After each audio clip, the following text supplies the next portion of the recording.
Swadika, good morning and welcome to Newsline. I'm Cholapansa Narula. Thank you very much for joining us. We're coming live to you on NBT, NBT World and also Radio Thailand FM 88. It's Monday, May 23rd.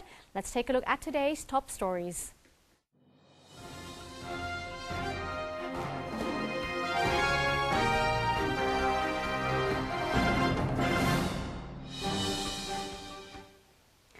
Beginning in our first story, the Prime Minister has offered his congratulations to Russian students who have defeated competitors from around the world in an international software competition recently held in Phuket. Government spokesperson Major General Sansern Kamnert said that Prime Minister General Prayut Chan-o-cha has congratulated students from St. Petersburg State University in Russia who were declared the champions of the ACM ICPC World Final 2016. The ACM ICPC is one of the world's longest running and best recognized computer programming contests at the collegiate level. The spokesperson added that the Prime Minister expressed his appreciation for the hard work of 128 students from 40 universities who qualified to take part in the final round of this year's competition in Phuket. General Prayut had stated that these students are a valuable resource of their respective countries and they are the generation that will introduce major changes to the world. The Thai Prime Minister urged all parties to work harder in planning and promoting opportunities for youths to demonstrate their capabilities and innovative skills which will be beneficial for mankind and help solve such problems as social inequality. The National Legislative Assembly, or NLA, is set to deliberate a bill on the transfer of government funds and other regulations. NLA President Pornphet Vichit-Cholachai has called a sitting of the legislature on Thursday, May 26, to deliberate an urgent matter, the Cabinet's bill to regulate the transfer of state funding.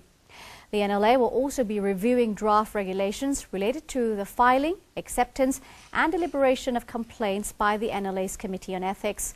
In addition, the legislature will consider a 30-day postponement of the deadline for consideration of the draft law on compensation and expenses of defendants in all criminal cases, a draft law on court proceedings in corruption case. On the other hand, Mr. Pornphet indicated the cancellation of the NLA sitting on Friday, May 27th.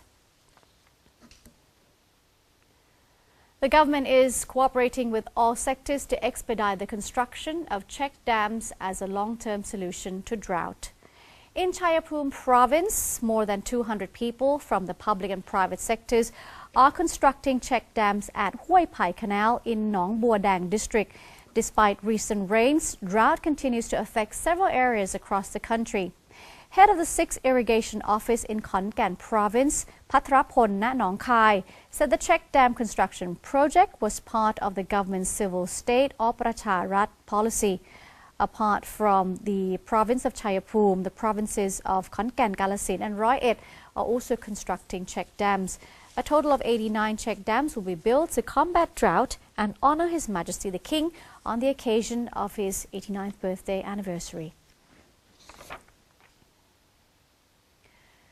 The Office of the Natural Resources and Environment of Chiang Mai Province has held an environmental protection workshop for local bodies. Participants included community leaders and representatives of public and private agencies from the districts of Mae Tang, Chieng Dao, Prao, Phang, Mae Ai, and Chai Prakan. The workshop featured lectures on forest conservation, the prevention and control of wildfire and smog, as well as sustainable water management. The activity allowed participants to exchange ideas on the construction of weirs to maintain the ecosystem and solve haze and wildfire problems. The Provincial Office for Natural Resources and the Environment expects the workshop to forge cooperation in environmental protection among different sectors in line with the civil state policy.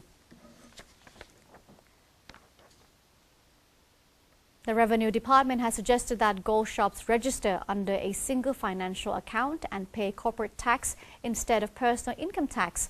The department expects that all gold shops will participate in the single financial account scheme by early 2017. Director General of the Revenue Department, Prasong Poontanet, said Thai businesses needed to adapt to the changing global economic and trade systems.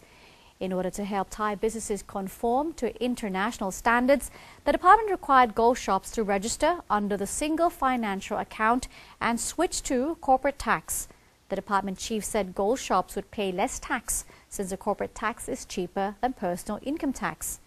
President of the Gold Traders Association, Chitti Tangsit Pakdi, said many gold shop owners were still concerned about the single financial account scheme and had doubts on many issues. The association would urgently educate them about the matter through various channels.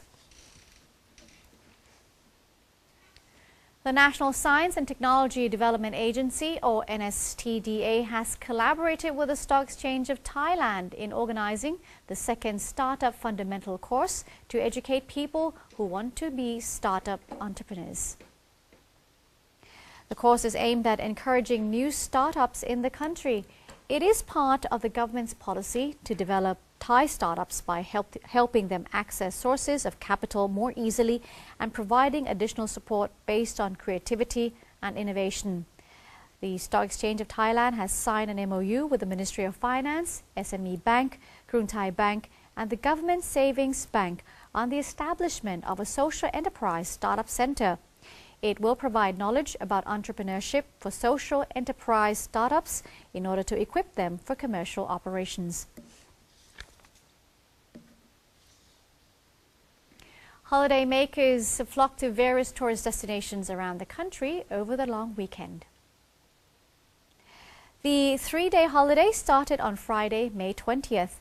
At the Vihan Kao Temple, or the 100-meter glass temple in Uthai Thani province, throngs of people travel to pay their respects and make a wish at the replica of the famous Phra Phutta Chinnarat statue and the body of Luang Pho Rusi Lingdam.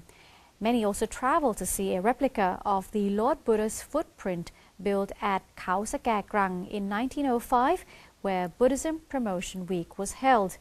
Visitors also admired the 449-step staircase. In northeastern Bangkan province, the annual Fire Rocket Festival was held as per local tradition and also to promote tourism in the province. As part of the festival, a parade of decorated floats bearing the rockets of various communities took place on Saturday morning before the rocket firing competition was held in the afternoon. Archaeological sites can tell us so much about the lives of the people who lived there thousands of years ago, and Thailand has a wealth of fascinating historical sites. Our correspondent Kun Panot Si Sinsap has a story.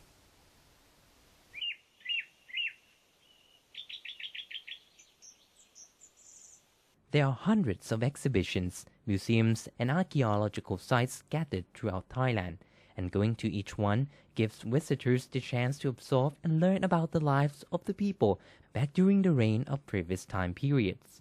These places can be fun too, and here are some tips to help you get the most out of an experience visiting a historical site. Tips number 1. Choose the right place to visit. There are so many, and today, for example, we are at Phnom Rung Historical Park. French guides says that it's a really beautiful and important place. The temples are really important. Tips number 2. Read up on the location and history before you go. ปราสาทพนมรุ้งเป็นปราสาทในวัฒนธรรมเขมร Phnom โบราณ Rung Stone Castle is the best restore and the most beautiful Khmer temple in the country. Evidence inside the temple tells a lot about what had happened in history.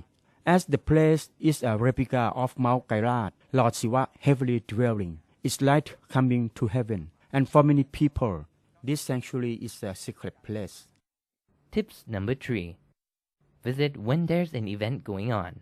4 times a year, there will be a special occurrence in which the morning sun's rays pass directly through the 15 doorways. Each year, the date and timing will always be different, so do check out the news before you go. ตั้งใจเลย I have always wanted to come here.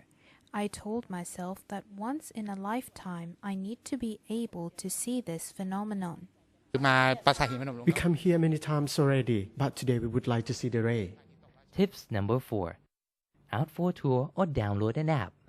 If you would like some guidance, look up tours or see if there's an application for you to download.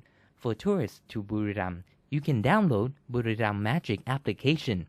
This augmented reality program will give you an interactive way to browse through the locations easy and fun. Tips number 5. Take your time. Everyone needs time to absorb the experience, so take your time in absorbing the atmosphere. Hope that these tips could help make your next visit to the museum, exhibition, or archaeological sites more fun. If you want to go to one but have no idea where to go near you, you can look up tourismthailand.org or call the Tourism Authority of Thailand 1672 for more information. Happy traveling. Panot Season Sub, NPT World. Thanks to Kun Panot for that story from Buriram Province. People have continued shopping for well-crafted local and OTOP goods at the government's Klong Padung Krung Kasem market over the weekend. Before the end of the government project on May 24, members of the public made their way to the Klong Padung Krung Kasem market near the government house in Bangkok. The project presented on the theme Good Products of Thai Labour, featured quality OTOP and SME goods made by Thai entrepreneurs sold at reasonable prices. Visitors also took part in a career training activity organized by the Department of Employment to help people find side jobs for extra income. The fair ends tomorrow. Rounding things up in Chanthaburi Province is holding a fruit fair to promote the industry and also tourism within the province.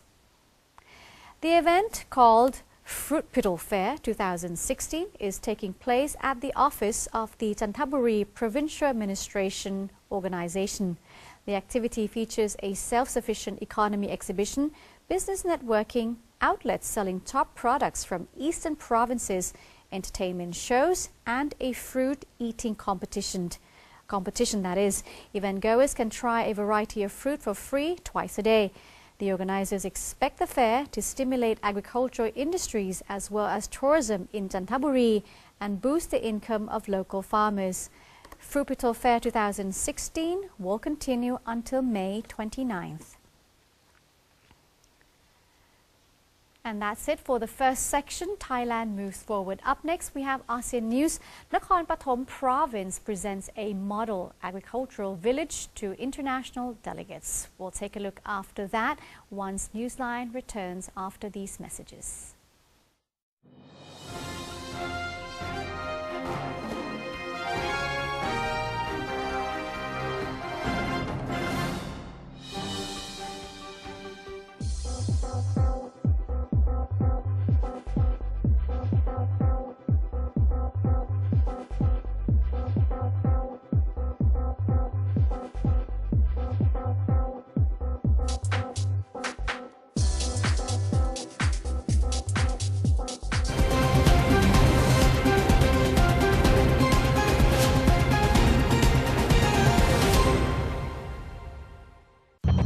Thai. Created from Thai wisdom, used to be served on banana leaf, and the banana tree is used for practicing Muay Thai. Muay Thai was trained in the temples, which can be found on the mountains, in the caves, or on the water, everywhere, just like Pad Thai. There are thousands of other stories to discover. Discover your amazing stories in Amazing Thailand.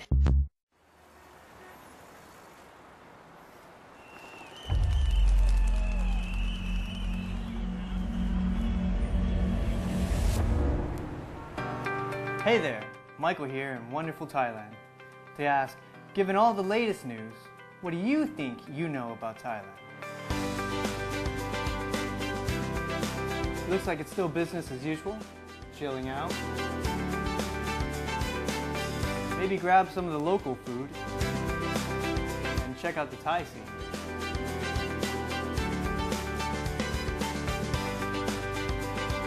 Perhaps partying a little bit with friends.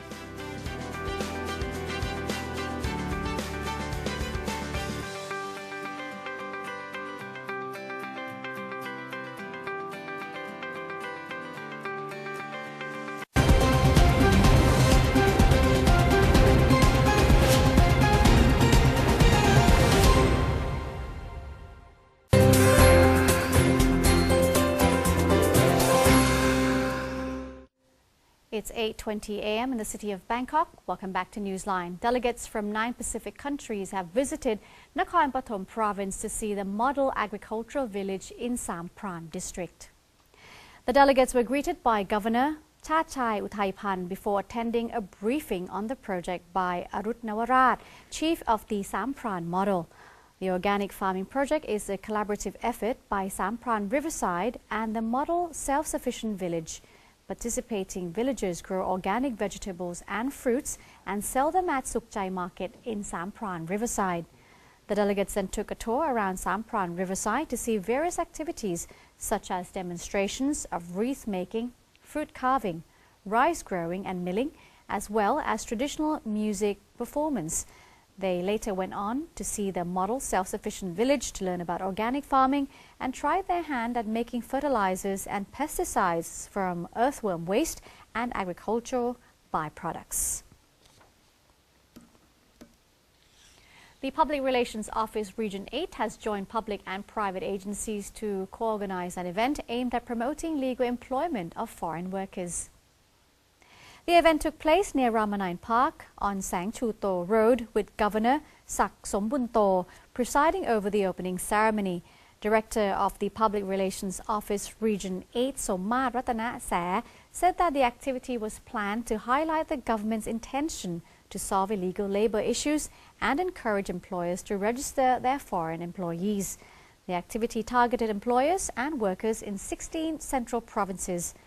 Activities included a seminar on foreign labor laws, cultural performances by Thai and Myanmar artists, a quiz show, an exhibition and a prize draw. Apart from urging the registration of foreign workers, the event was meant to promote ties between Thailand and neighboring countries and improve the country's image.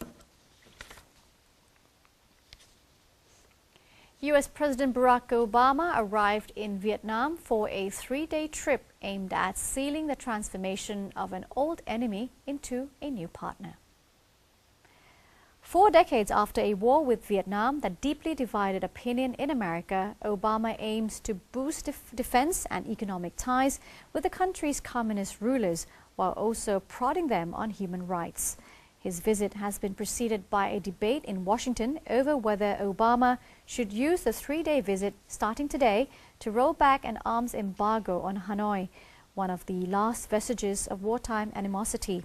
Pundits say the move would anger China, which resents U.S. efforts to forge stronger military bonds with Beijing's neighbors amid rising tensions in the disputed South China Sea. Vietnam's poor human rights record is a sticking point, but the Obama administration appears increasingly swayed towards giving Hanoi some leeway to build its deterrent against Beijing.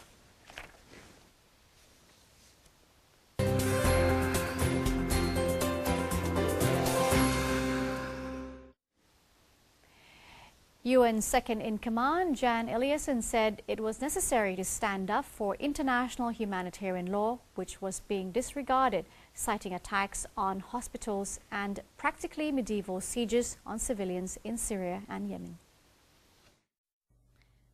Jan Eliasson said at the opening news conference of the first World Humanitarian Summit that there is a lack of respect for international law, which is causing enormous damage in the world.